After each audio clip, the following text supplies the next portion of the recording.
when are we going back to work? The question is, who is going back to work? It's a number of people will probably work from home. Some will go back to the brick and mortar office, and there'll be a mixture in between. And the speakers will talk about what some of the plans are for employers and how they're going to approach that. The second part is, which was the topic of Scott's question, and that is the virtual mediation, the media, excuse me, arbitration, and how you do virtual hearings. With this pandemic, the Zoom has, stormed to the forefront, and parties are doing hearings virtually.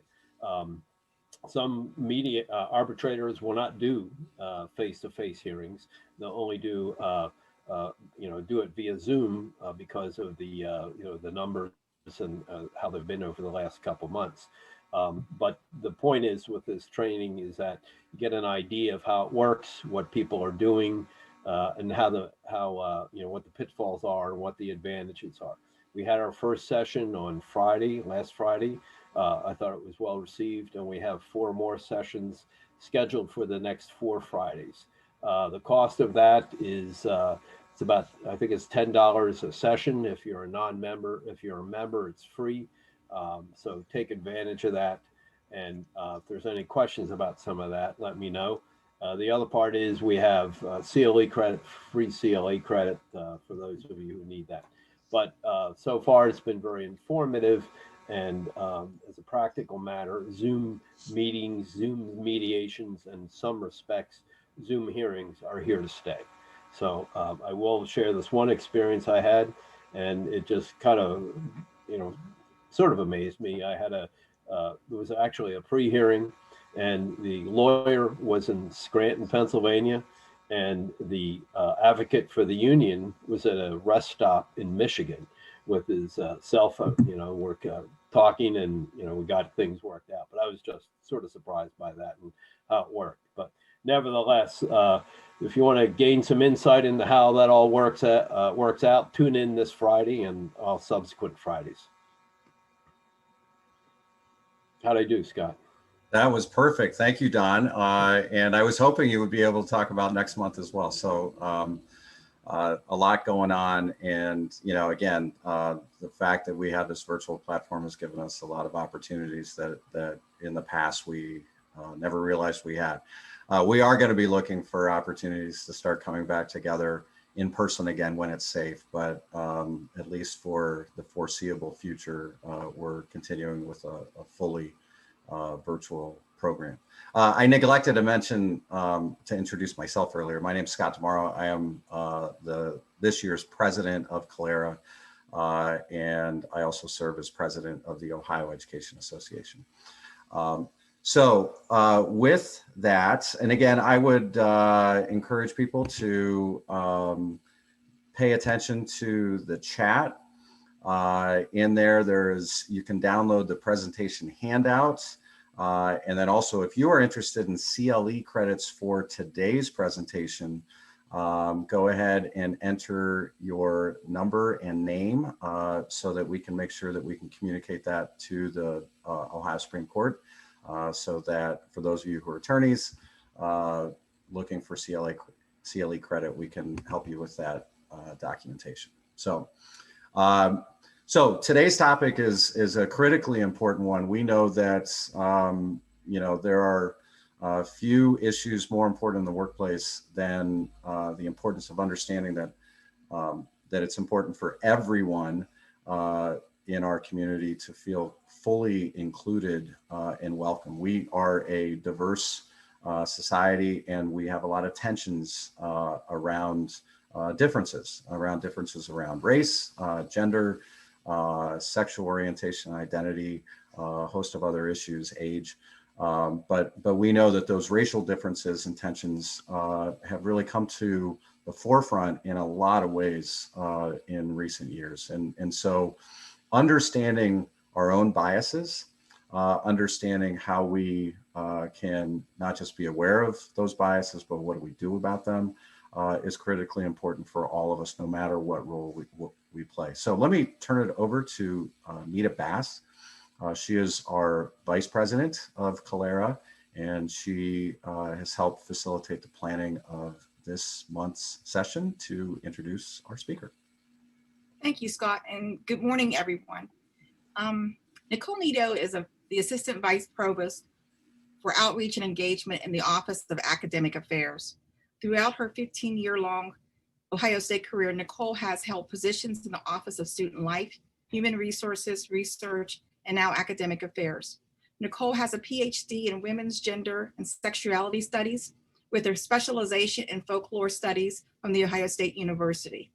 Nicole serves on the President and Provost Council on Sustainability and is a 2019 OSU Glassbreaker, an honor given to women who have advanced their careers at Ohio State while serving as mentors to other women. She is also a member of the Ohio Prison Education Exchange Project Advisory Council.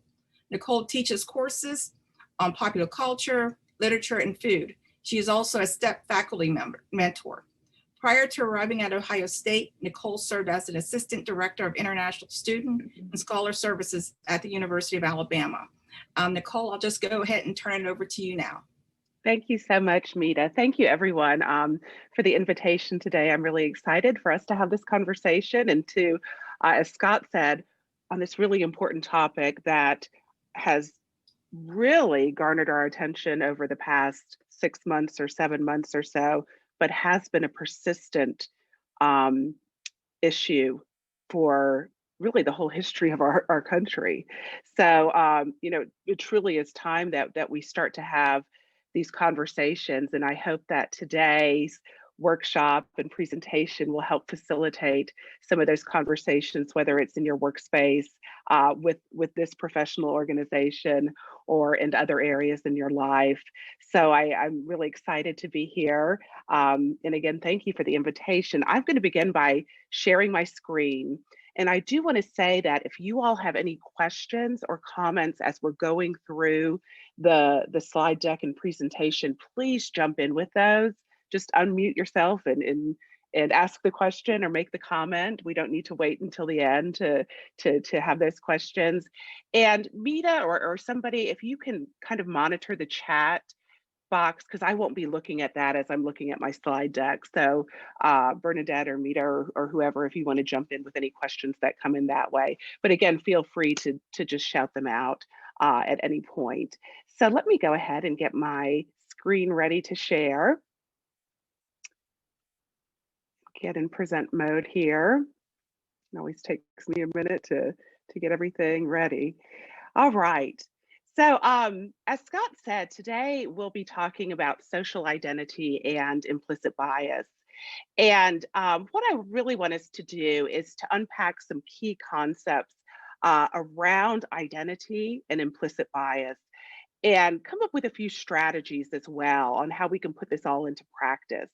One of the pieces that I think is so key before we even start exploring our own biases that we have is first understanding our own social identities and how those identities impact the work that we do, the way that we walk through life, how people perceive us when we enter a room or enter a Zoom meeting. All of these things are really key aspects around social identity and bias. One of the quotes that I've been using quite a bit is by a Brazilian educator named Paulo Freire, and he wrote a book called Pedagogy of the Oppressed.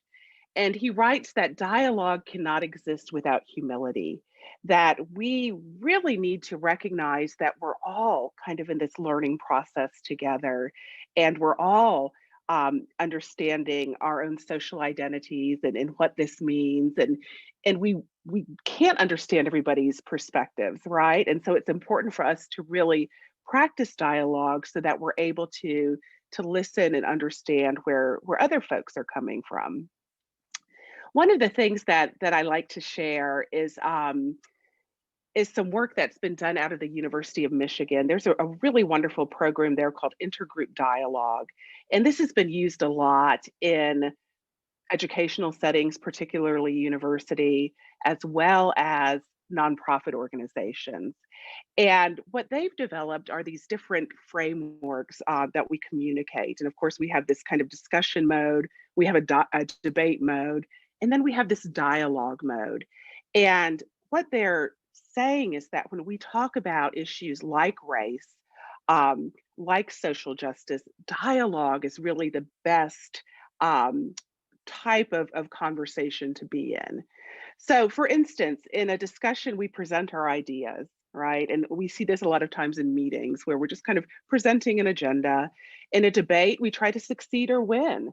And this, of course, happens in legal arenas and academic arenas where people are really, proving their points and seeking that win or that success. In dialogue, we seek to broaden our perspectives. So discussion, we give answers. In debate, we search for flaws in logic. And in dialogue, we discover collective meaning. Discussion, we avoid feelings. Debate, we deny others' feelings. In dialogue, we explore those feelings and honor those feelings. And then in discussion, we avoid silence. And that's something that I think is very, very much American culture and society. I know that I'm guilty of it. If there's a lull in the conversation, it's like, can I jump in and say something, right? So we don't have that awkward silence. In debate, we use silence to gain advantage. And in dialogue, we honor silence because we recognize that we're talking about really heavy issues around race, around gender, disability, nationality, immigration. And these are heavy issues where we need to honor that silence. Somebody shares something, we take that moment to really take that in before we then respond. And many times we know that we're quick with a response without really listening to what was shared from somebody that has a different perspective than ours.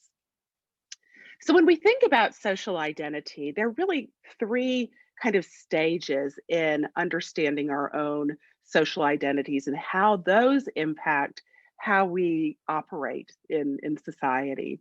So the first is this kind of who am I? What are my social identities? And we'll talk more about what those mean, but what I'm referring to are race, gender, nationality, age, disability, sexual orientation. What are my experiences and perspectives? And many times the experiences that we have are because of the social identities that we have. And that also leads to the perspectives that we have as well. We also gain perspective from, certainly age, from moving around to different regions and seeing how people kind of live and operate in different ways. How do these social identities, experiences, and perspectives impact my view of the world?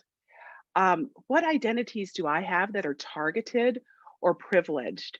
And many times we hear that word, particularly if we have identities of privilege, and we hear that word privilege, and we kind of get defensive. And that's a normal reaction.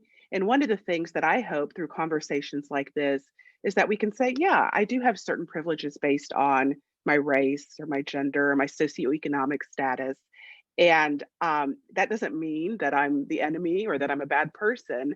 How can I leverage those privileges to do the work that I want to do that can benefit society and others? The next piece is who are you? So who are my colleagues? Who are the clients that I work with? Who are my neighbors? What are their social identities? Have I really thought about how they might be impacted with everything that was going on this summer around the George Floyd murder? What experiences have they had? What perspectives do they have? And how can I learn from them? How are those different than my own? And what are the similarities as well? What are those points where we have similarities and connections too? And then finally, who are we? So we've gone from this focus on inward, which is so key. And once we have that inward focus, then we can move outward and begin to understand others. So then who are we as a group? Who are we as a professional organization? Who are we as an institution? Who are we as a neighborhood? How do we come together? How do we acknowledge and honor the different social identities, experiences, and perspectives in this group that we have formed. So I want us to continue to kind of have this framework in our head as we go through the rest of our information. So social identity, you've heard me mention this phrase several times now. And social identity are the socially constructed ways we define ourselves and are perceived by others. That's a really key part, how others perceive us as well. Social identity can be based on perceived commonalities or differences, and they can be physical, visible, invisible, cultural, regional, or economic.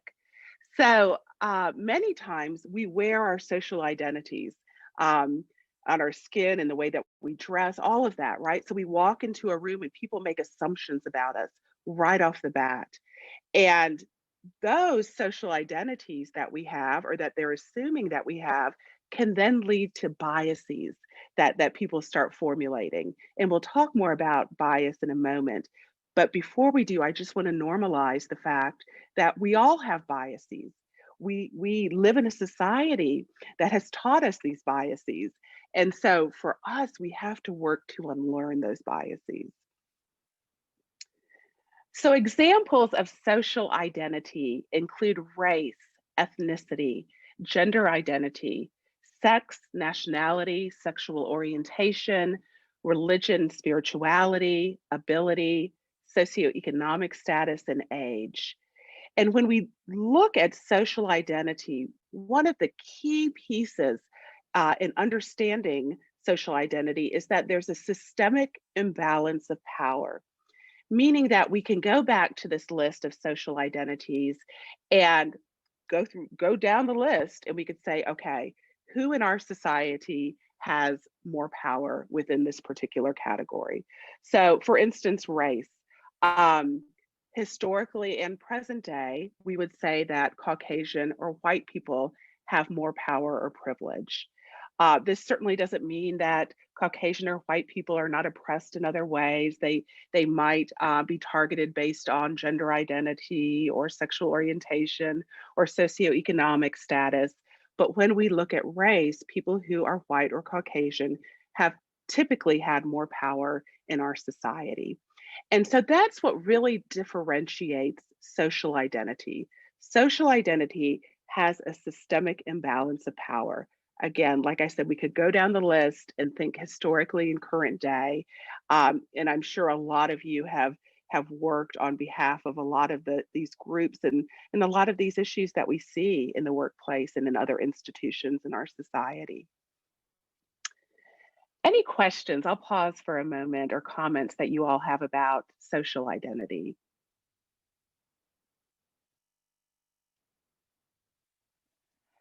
So next we have personal identity, and these are the identities that often come up that are not part of that social identity wheel. And the social identity wheel is in the chat box if you were able to download that. Personal identities are distinguishing characteristics that a person takes pride in. They form a person's self-worth, individuality, and distinction. And these can also be values that individuals have as well. I've done this social identity wheel with many people at Ohio State and many different populations, including faculty, staff, and students. And one that always pops up, particularly around students, is their identity as a Buckeye, right? It's a really strong identity for them, particularly as students. And that would be a personal identity, something that people take pride in. It's something that makes them distinct from other universities.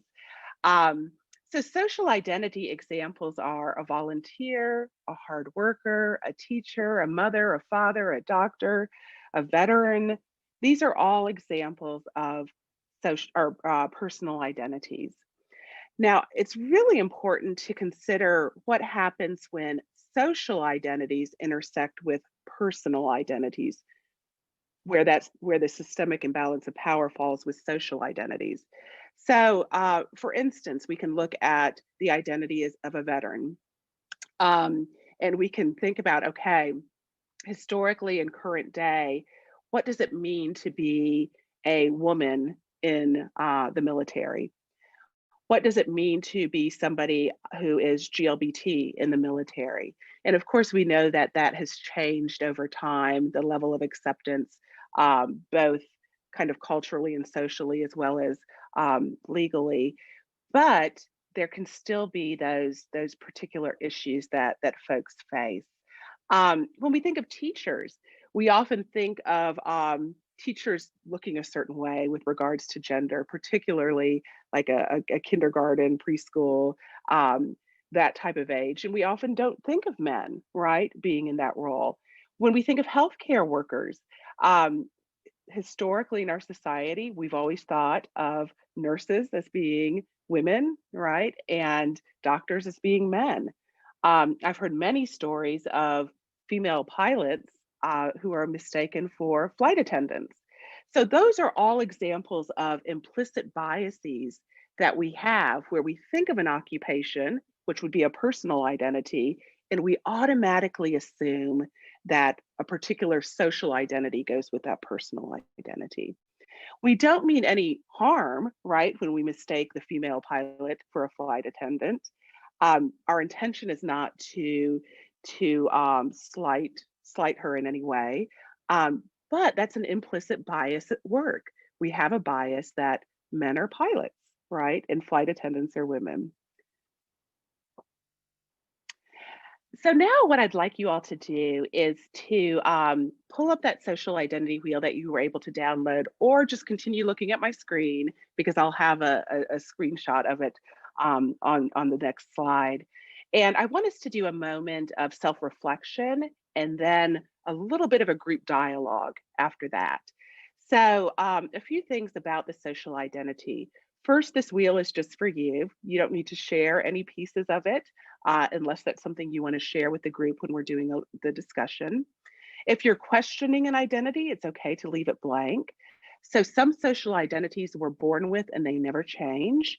So for instance, our race, our is a strong example of an identity that we're born with and doesn't change. Now, our understanding of our race certainly can change throughout our lives. Other identities we're born with, and those can change, such as religion and spirituality, such as our gender identity. Ability status can change throughout our lives. Certainly, our age changes every day, right? And if you're confused about what an identity means, you don't really know what to put in that box, please ask me. Just go ahead and shout it out. So here is a picture of the social identity wheel that's very similar to the one that was in your chat box. So I'll go ahead and kind of model what I'm asking you to do, and you can just kind of jot this down on a piece of paper or just keep it in your head if you'd like to do it that way. So for race, I would put white or Caucasian, and for ethnicity, I would put Mexican, German. Those are the ethnicities that I relate strongly to. It's interesting because many of us have done the ancestor DNA and we think of our ethnicity in different ways now, but truly with ethnicity, it's what has resonated with you and impacted you. For gender, I would put woman. For sex, I would put female. And for sexual orientation, I would put lesbian. National origin, I'd put American. Okay, so those are examples of how I would fill this out. And what I'm asking for you all now to do is to do a little self-reflection. That's that first part of who am I, and think about your own identities. And then think about how those identities impact you. So questions 4 and 5, or I'd like to add some other questions. What identities impact you most often and in what ways? And what identities don't impact you at all? Like you just don't even think about them. So go ahead and take some time. I'm going to pause and I'm going to be silent, which is sometimes hard for me to do, but I'm going to let you all have this time and we'll take about 4 minutes or so. If you have any questions about what any of these mean, please ask me.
take about 2 more minutes.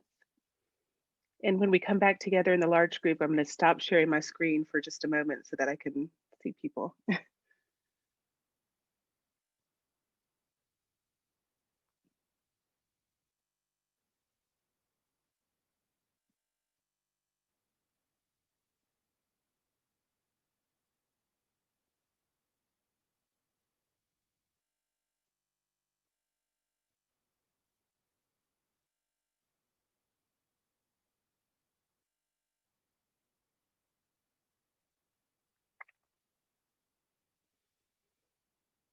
All right.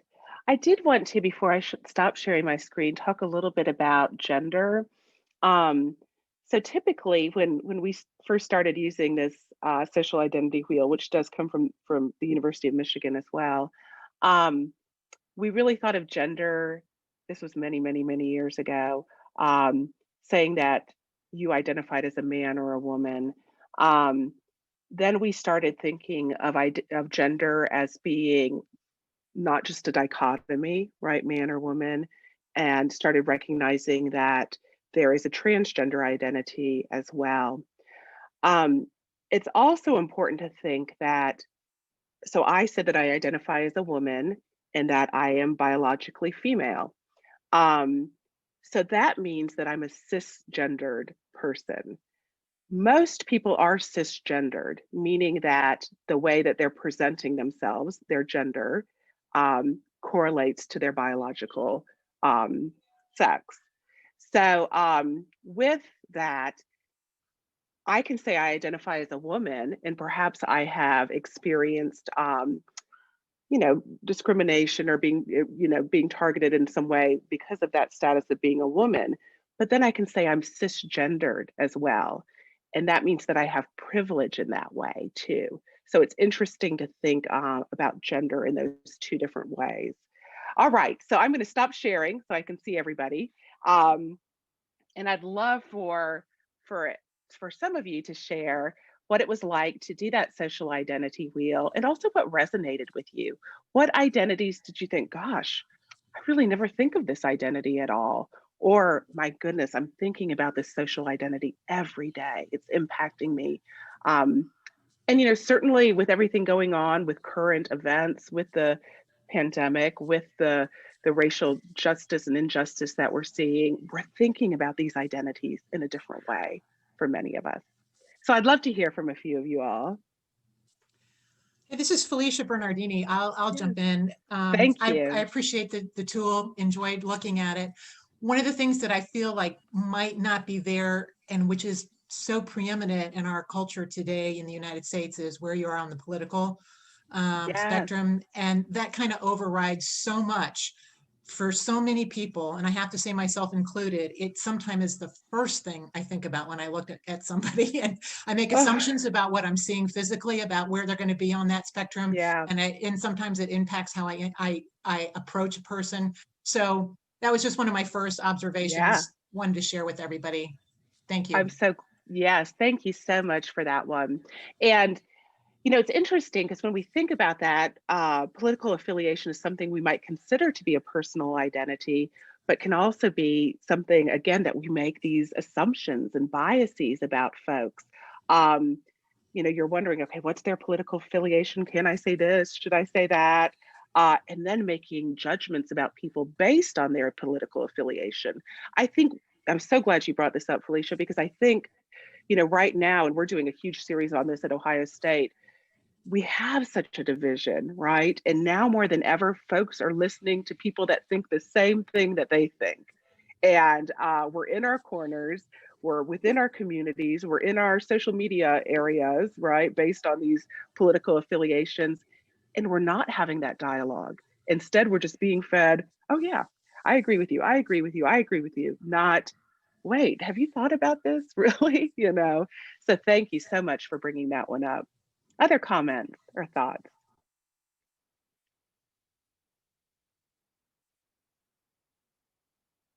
And with that political affiliation, I mean, now more than ever, right? The past week, my gosh, really the past months, but this past week has been particularly difficult in that way.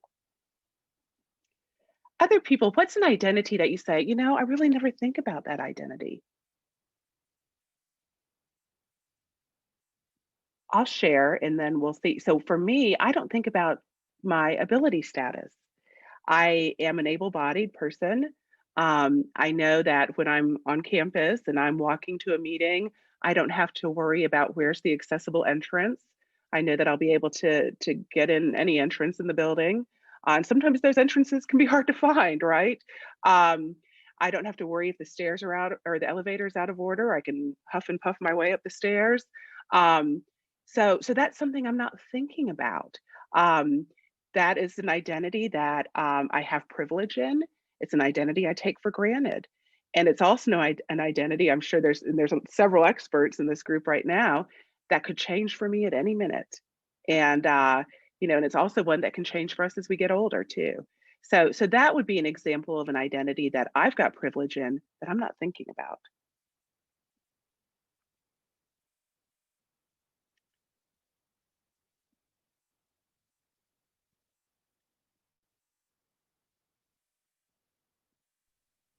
Gary. Good point about, especially for me now, I identities. I had a accident. I don't know if you can see. I have a walker behind me, and I now have to before I go into a building. I'm able to park in the handicap spot. But you brought up something about just looking for the right door to go into. I now have to do that, or how to get out, or how to get upstairs if the elevator isn't working. So that's something that I think about right now quite a bit. And I hope it's coming to an end shortly. But right now, it's something I was looking at the circle. And I think that people may look, when they look at me and I got my walker, I really can't say what they may think, you know, how other than he's handicapped. I don't view myself as being handicapped. I just have trouble walking. Yeah. And then, you know, I'm going down here 1 through 5. Identities, for example, 5, that the identities that have the greatest effect how others perceive you is, I think, just what I just said. Yeah. You know, growing up, I've never had anything like this, and I've always felt, you know, I played athletics when I was little, did a lot of different things, and now all of a sudden, yeah, I can't, you know, I can walk, but not with the walker, but not very far. So, I think the identities that they have right now is being challenged by the what people perceive of. It's changed my perception of seeing people with walkers, that they're not necessarily handicapped. They just need help walking.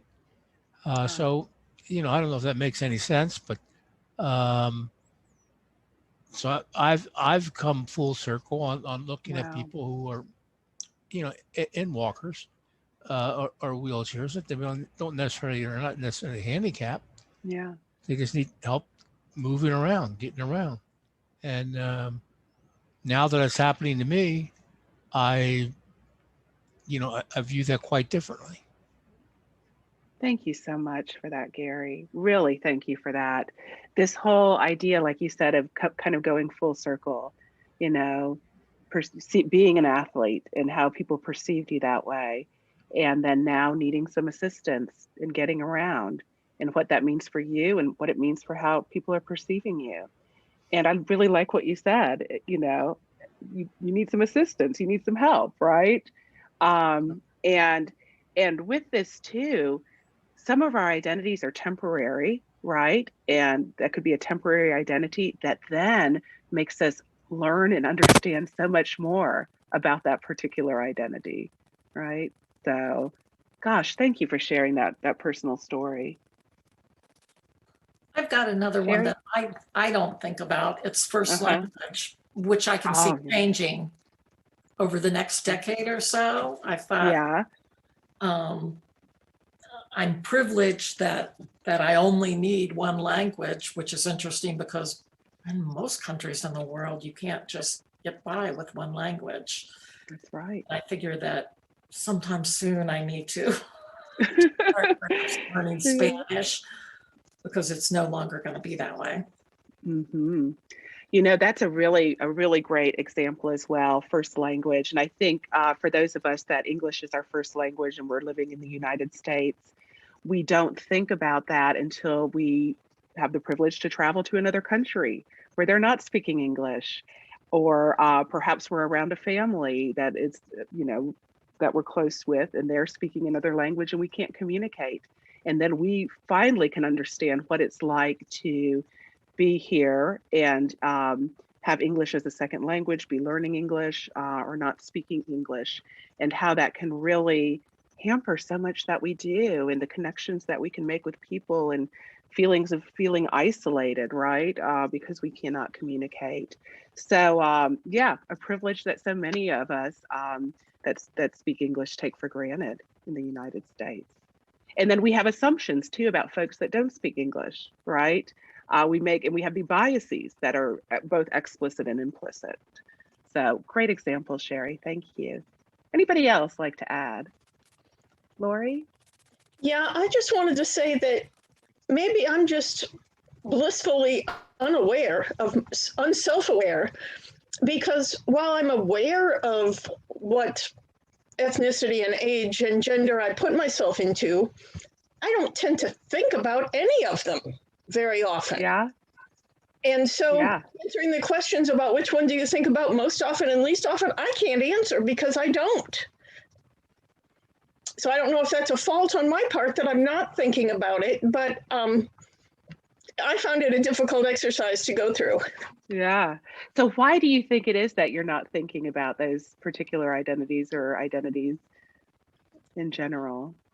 Well, I think some of them are because that identity does convey a certain privilege on me. And so it's just an assumption that I'm privileged and I deserve it, without thinking into the underlying factors. But I also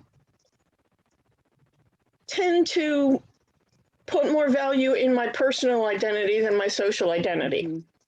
So I tend to do things that are important to me and that I see a value in without necessarily worrying about how other people perceive that or how it fits into the social construct. Great, thank you. Thank you. Others, comments or thoughts before we move back to the slide deck? Gary. Oh, I can't hear you, Gary. You're not, oh.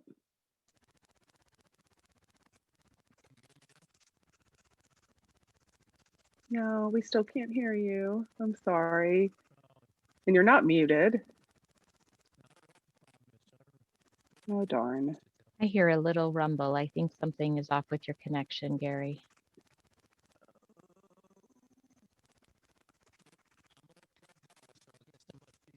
No.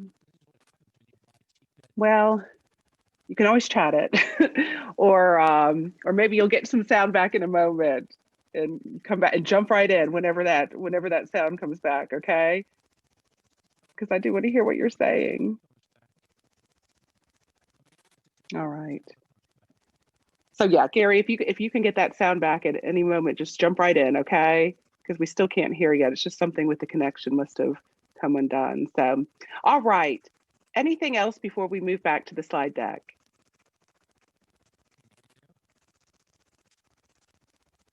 Yeah, still not yet, Gary.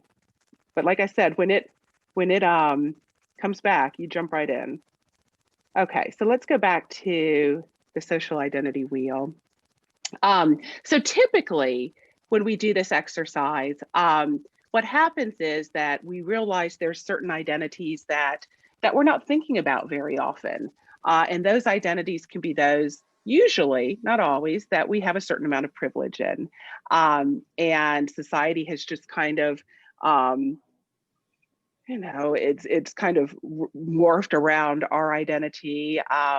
we know that so language, for instance, we know wherever we go, we'll be able to speak the language, we'll be able to be understood for the most part, we'll be able to go to the doctor's office, to the pharmacy, to the school, to all of these places and be able to communicate and be understood. Those identities where we're thinking about them a lot is usually because we have less privilege in that identity, or we might be experiencing discrimination, might be targeted because of that identity. So then we're thinking about it quite a bit. It's something that is top of our mind. Now, also too, when we think about these identities, I want us to start thinking about what are the assumptions or biases that we have about different groups within these identities. Some of those biases are explicit, meaning we'll share them, right? We've seen this on television. We've seen people who are very outspoken against certain groups of people. Most of us, though, have these implicit biases where we don't realize that we're making assumptions or judgments about folks based on their race, their ethnicity, their language, their nationality. And we're well-meaning people that don't realize that we're doing this. So let's talk a little bit about this. So bias is a prejudice in favor of or against a person or group, usually in a way considered to be unfair.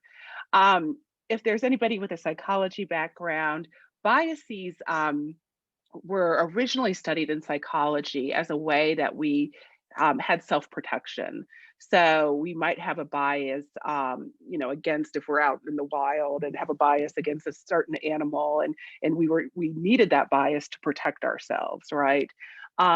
However, in our society, we've also now started having biases for and against people. We can have biases about anything, right? So for instance, I always give the example of I have a bias for fried chicken, rather than baked chicken. I like fried chicken a lot better, right? Am I hurting anyone with that bias for fried chicken? No, except maybe, my arteries or something. But that's a bias that doesn't matter. What really matters is when we have biases for or against people that are unfair. So another example, I'm originally from Louisiana, and my mother's from Northwestern Ohio. My father's from California, but I was born and raised in Louisiana.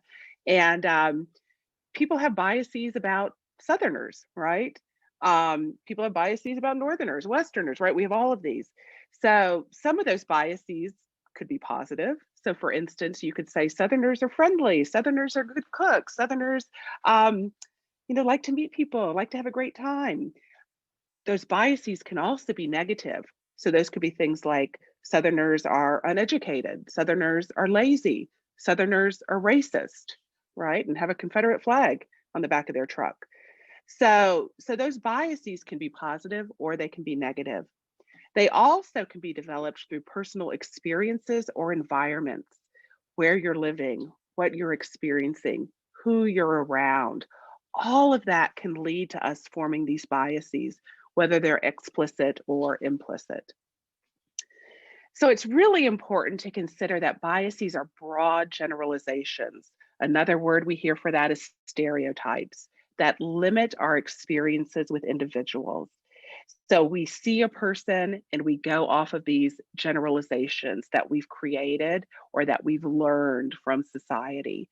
So for instance, I used to use the example, now we don't really watch 30-minute sitcoms anymore. We're watching Netflix and all of the other channels.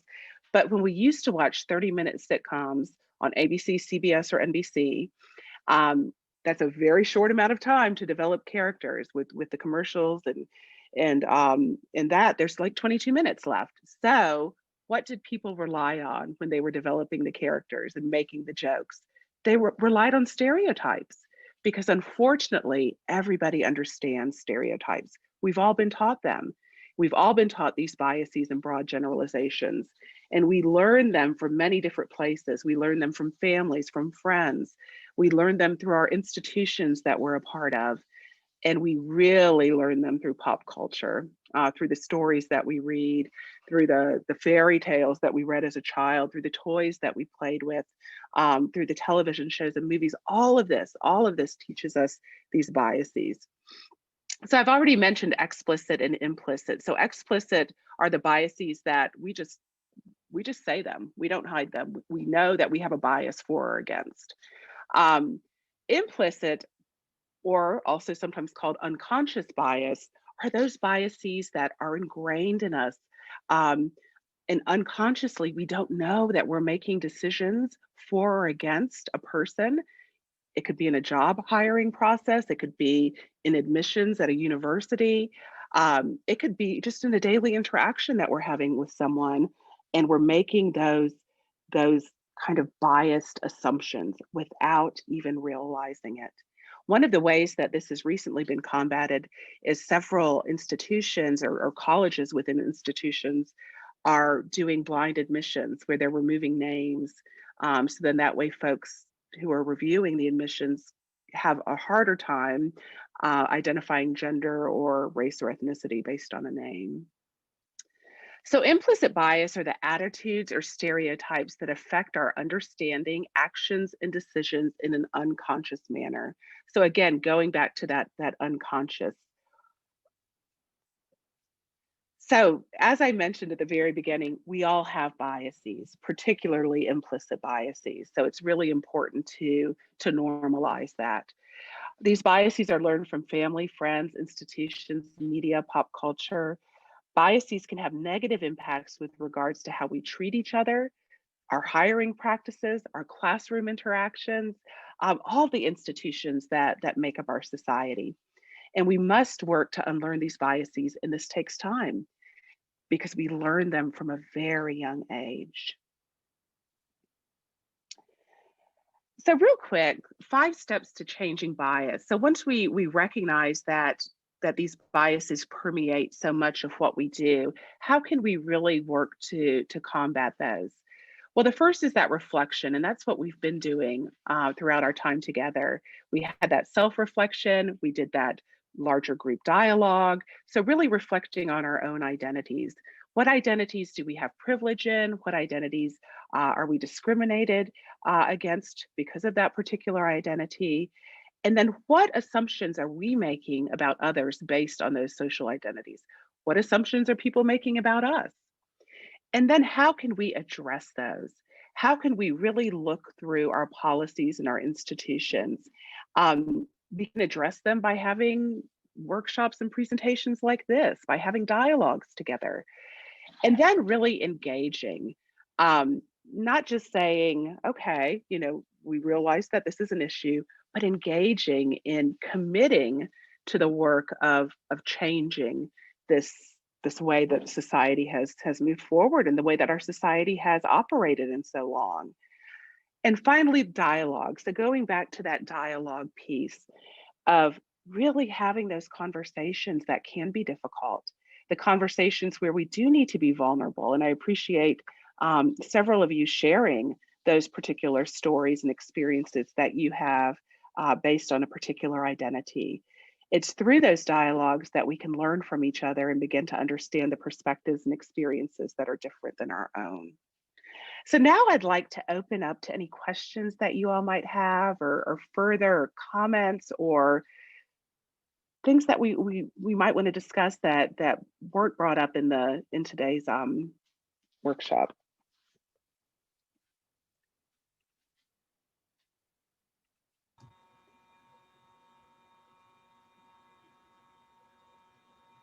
I hear somebody unmuting.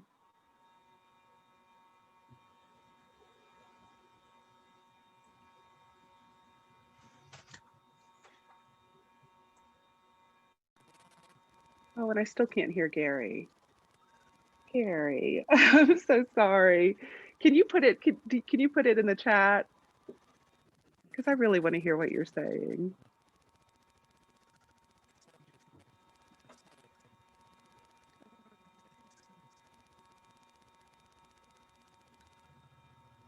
Anybody else while Gary's? Yeah, Scott. Nicole, yeah, I'll jump in. And I first off, thank you for sharing this, and I think the way you set up this understanding of biases and how oftentimes we have biases that we're not even aware of is important, and it begins with understanding identity. Can you comment a little bit when we get, and I again was all appreciation for what you said earlier about the importance of dialogue, that in our context oftentimes we deal with conflict, and someone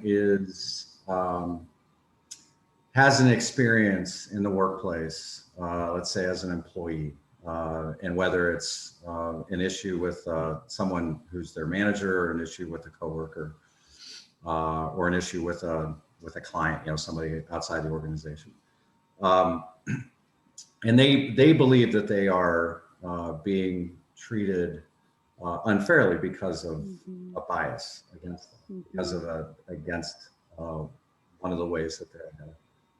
And they call the other person out, and they ask for some kind of remedy to that. But the person who is, that's, for lack of a better term, accused of acting in a way that's biased, gets on the defensive and says, "Hey, you're throwing the race card at me. All I'm trying to do is do my job and make sure that I'm enforcing the rules, whatever." Can you talk a little bit about how to work through those kinds of conflicts? Because I think that's the context that a lot of us, are dealing with is the challenge of calling out actions tied to bias, and then working through that in a way that leads to mutual understanding and an end to the discriminatory behavior. Right. As opposed to just deepening distrust or division or resentments that, then just make the situation worse over time.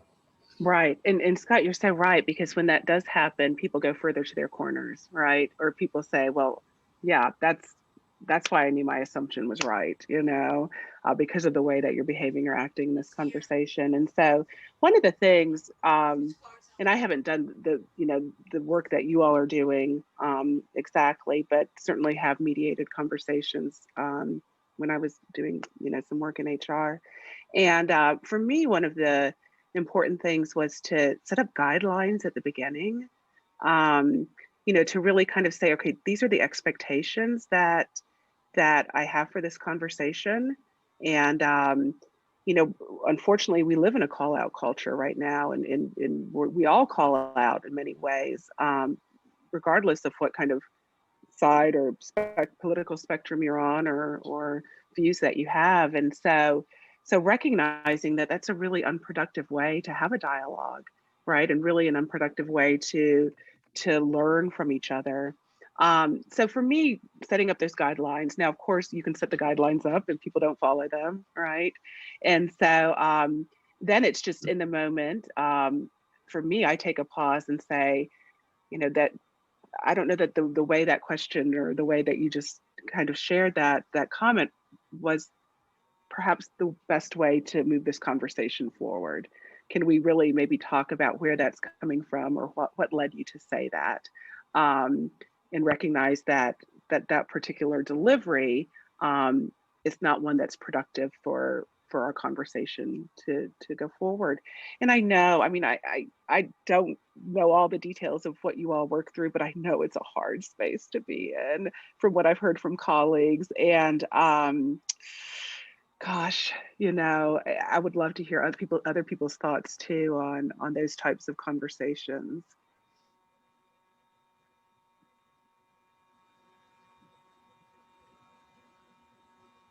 Things that have worked or not.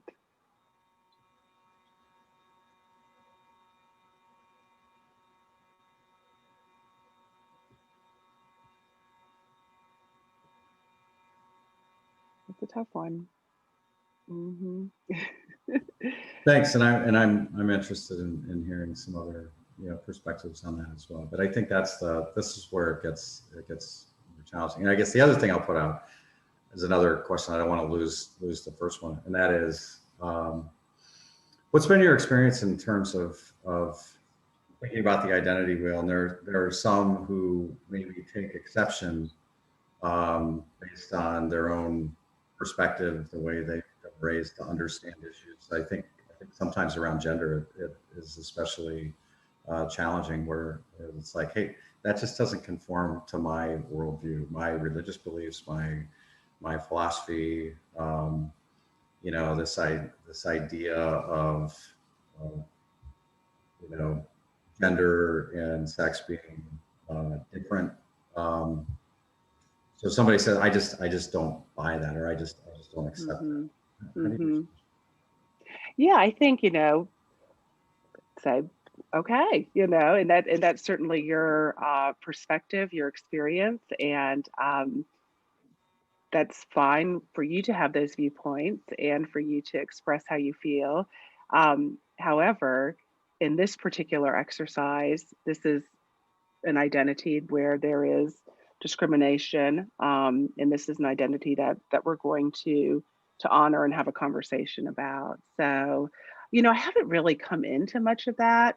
Of course, I'm in a university setting doing a lot of this work, and I always see the universities as being, you know, leading the force, particularly around gender identity. We've really seen that.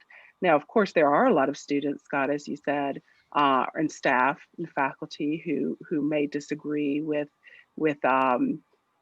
recognizing that gender is not just a dichotomy, and creating that space, right, for that conversation, as long as the conversation is in a respectful way. And I think that's why, going back to that, I think it was the second or third slide around dialogue, and that's really the space to be in, right? So if we're going to talk about our different identities and how my religious identity might not be congruent with thinking about gender in this particular way, if we're able to stay in that dialogue category, then we're able to have a productive conversation. It's when we start, you know, the arm crossing and the retreating to my side where there's that breakdown and we lose any chance for productivity. So, but it takes two sides, right, to be able to have that dialogue. And neither side can shut down. And that's the hard piece. And however, again, setting up those ground rules at the beginning, these are the expectations that we have for this dialogue together. And then really thinking about, okay, how do we stay in dialogue with each other? I have a wonderful handout that goes more into depth about dialogue and how you can really create that space.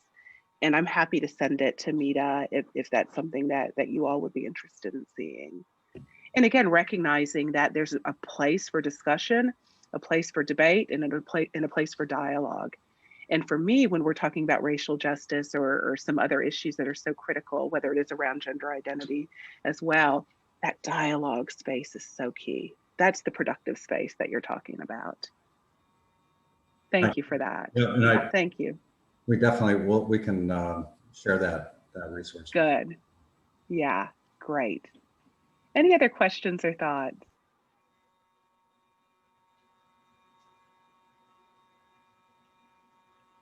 All right. Well, thank you all so much. It was wonderful to meet everyone. Well, Nicole, thank you. Really appreciate you taking the time to share with us today.